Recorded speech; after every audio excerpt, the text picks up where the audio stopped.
Good evening and welcome to the channel. In tonight's video, I am going to be taking this pot of fruits and vegetables and turning them into jam. If you'd like to know what type of jam I'm making, stay tuned.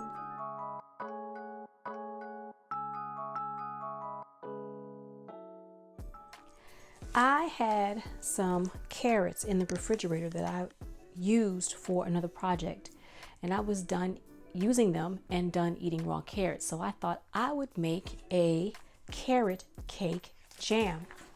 I found this recipe in the Ball Complete Book of Home Preserving on page 37.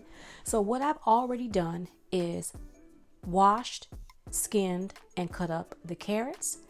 The recipe calls for pears. I have washed, skinned, cored, and cut up the pears.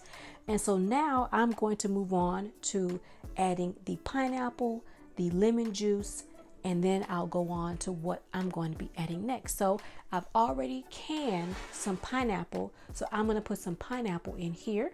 So let me open that. Let me show y'all. Isn't that some beautiful looking pineapple? I canned that August 2020. First time canning. And I know that's a big jar, but I was overzealous back then. I know a little bit, and so a little bit more. So I have been canning differently. Let's see, get this. There we go. Ooh, that's a beautiful sound. That was a amazing sound. And the lid smells absolutely delicious. This smells so good, y'all. Wow. And this was just pineapple and water, and it smells just like the pineapple that you get from the grocery store. So let me get a spoon and get some of this pineapple and the juice out into the pot.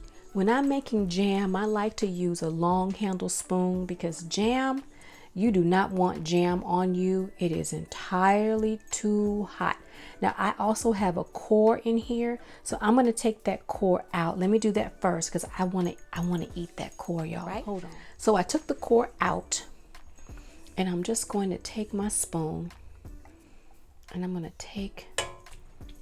Look at that pineapple. Can y'all see that pineapple? Oh, that's gorgeous, and it tastes amazing. I did take a taste of that core, and it tastes so delicious. So I'm just going to take about half of this out of here. And I'm going to also put some juice. There we go. That was about half of that juice. Now the recipe, let me put this over here. The recipe says 1.5 cups of finely grated peeled carrots, 1.5 cups of chopped core peeled pears, 1 3/4 cups of canned pineapple, including the juice, 3 tablespoons of lemon juice, 1 tablespoon of ground cinnamon, 1 teaspoon of ground cinnamon, 1/2 teaspoon of ground nutmeg, 1/2 teaspoon of ground cloves, and 6 tablespoons of pectin. Now I'm going to not use 6 tablespoons of pectin because I'm going to be using a different type of pectin. This calls for the Ball Classic Fruit Pectin, and I'm not going to be using that. I'm going to be using a Pomona's pectin. It also calls for 6.5 cups of sugar, and I will not be using 6.5 cups of sugar because I'm going to be using a different type of low to no sugar pectin. So I'm going to put, and I'm sorry y'all are looking at the pot, sorry, but I was reading out of the book so that you all know what I was doing since I didn't start from absolute scratch. So now, since I have the pineapple juice, I'm going to put the 3 tablespoons of lemon juice. So I'm using bottled lemon juice, and I'm going to double check one more time. Like I said, I've never made this before. This is a first for me, and I want to make sure I get this right. And it's 3 tablespoons. And again, I have more than the recipe calls for.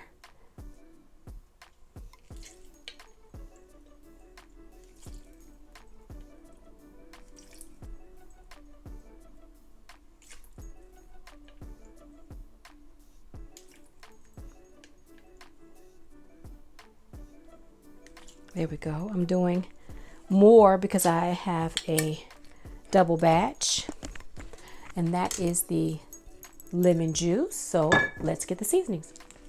It calls for 1 teaspoon of ground cinnamon. So I'm going to put 1 teaspoon of ground cinnamon. I'm going to level it off just like that. It calls for a 1/2 teaspoon of nutmeg. But remember, I am making a double batch, so I'm going to add a whole teaspoon. And I did put 2 teaspoons of that cinnamon in there, but you all didn't see that. Let me see.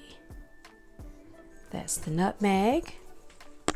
And I'm going to do the same thing with the clove. Let me open this up. Now, clove is extremely strong, so be careful with your clove. As a matter of fact, let's see. Just a tiny bit more. There we go. And that's the clove. I added the other half of the pineapple just for gee whiz, and now I'm going to turn on the stove. And you have to bring this up to a boil before you add your pectin. So I have my pectin out, and I have my calcium water out. And so I'm going to bring this up to a boil, and I'll bring you back when it's boiling and it's time to add my pectin and my sugar. It has begun to start boiling. It is rendering down its juices. As you can see, there's a lot more liquid in here than it was just a few moments ago. If you can tell, there wasn't a lots of liquid before, but as you can see, there is a great deal. So I'm going to let this come up to a nice boil before I add the sugar and the pectin. This has to boil down, get nice and soft, and then I'll be back. Now it's time to add my calcium water. The pot is boiling. I've given it a good shake, and it calls for 4 teaspoons of calcium water.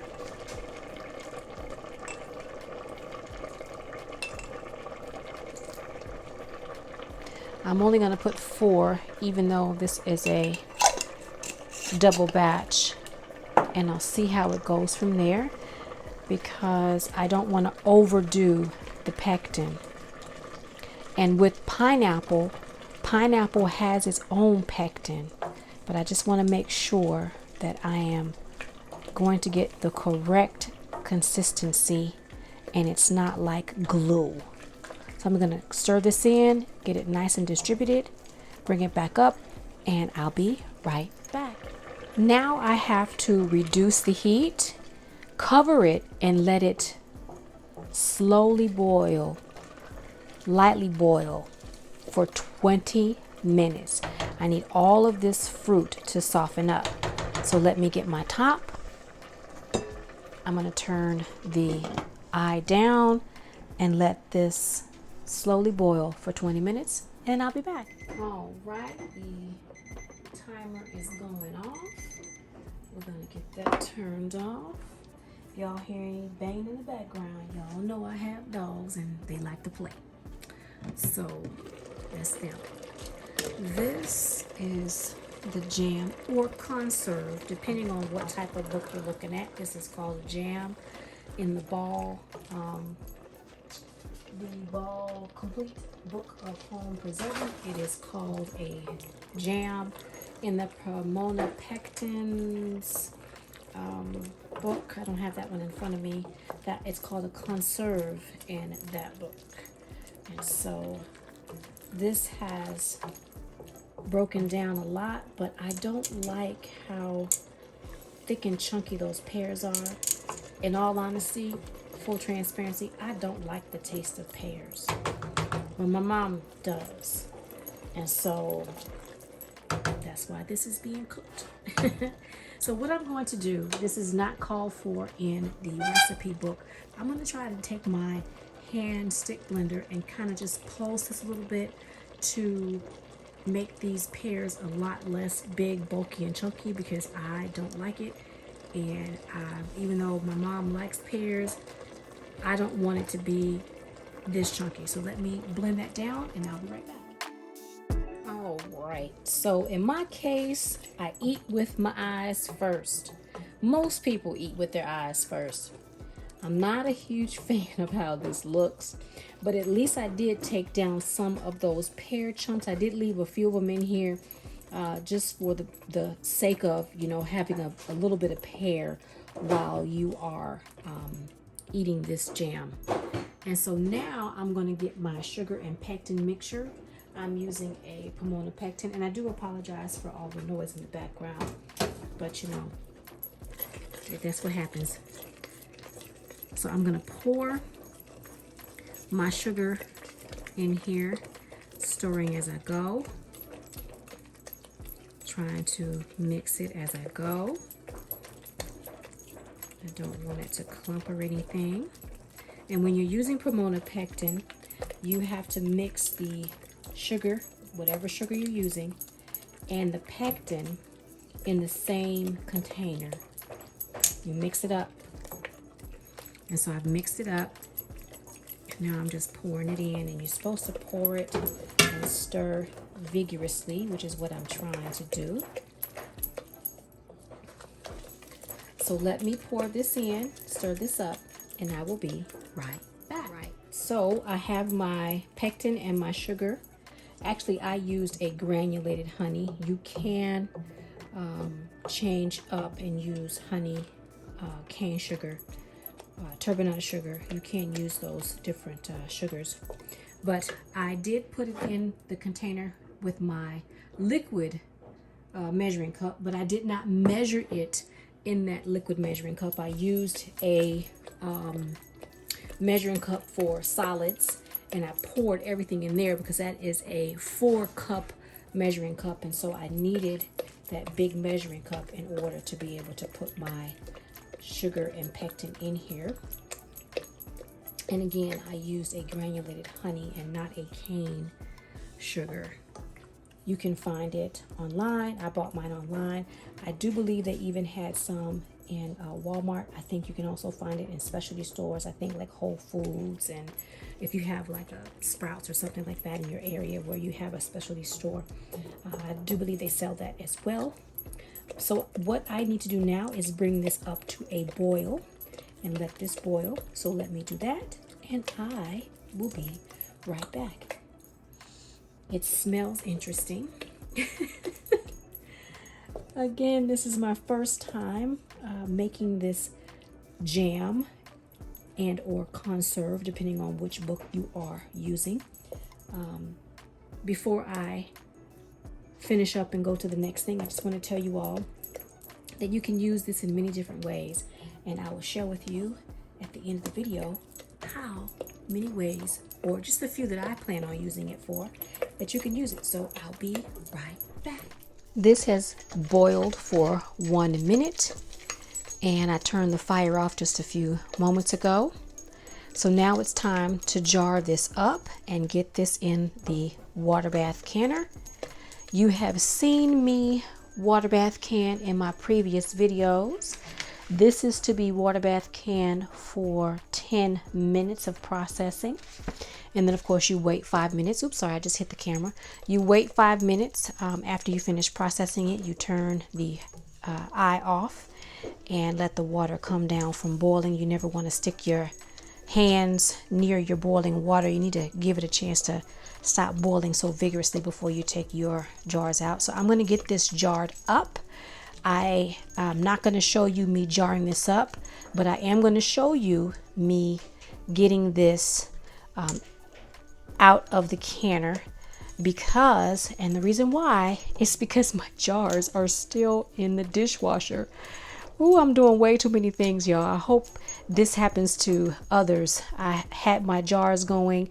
I'm trying to do way too many things in the kitchen at once. I've got 2 projects, so I'll be back, y'all. While I wait for the rest of my jars, I decided to put some of this in a 1/4 pint jar and share it with a couple of my coworkers. So I'm gonna show you me jarring this up just in case you're brand new to my channel and you've never seen me do this before. I don't want to miss anyone out there watching my channel. Bring you down a little bit, and I've gotten my ladle that I just rinsed off, and I am going to put this in the jar. I am going to debubble this because it is very thick. There we are. Now for the jars that I'm going to be keeping and the jars that I'm going to be sharing, I'm not going to add nuts onto these jars. But for the jars I'm keeping, because these are the jars I'm going to give away, I'm going to be adding pecans, or depending on where you're from. Where I'm from, we say pecan, but you might say pecans. Yeah, I think that's how I've heard it. But we say pecan here. And that's how I say it. So however you say it is how you say it. Pronunciation is different for many words depending on where you're from. There we are. I'm going to put a tiny smidgen more in here. I want to make sure that if they really like it, they have a nice amount in the jar. So I'm just bubbling just like that. And I'm going to put just a couple more, and that's all I'm going to share. So these are going to go in the canner along with the ones that I'm processing for my mother. The carrot cake jam has come out of the canner, and it looks and tastes really good. I topped it with pecans. If you say, how do you say it? I've heard people say it, pecans. We say pecans where I'm from. But if you top it with pecans, it is an amazing taste. So this is going to be an interesting addition to the pantry. I also canned the last pair that I didn't use in the carrot cake jam, and so I'm hoping that these taste good. I made a extra light simple syrup and canned them for 20 minutes. The carrot cake jam was waterbath canned for 10 minutes. I hope you enjoyed this video. If you did, do me a favor. Leave me a comment, share my video, and most of all, continue to come back each and every week. I greatly appreciate all who watch my channel, and I hope to see you either in the kitchen or the garden real soon. Bye for now.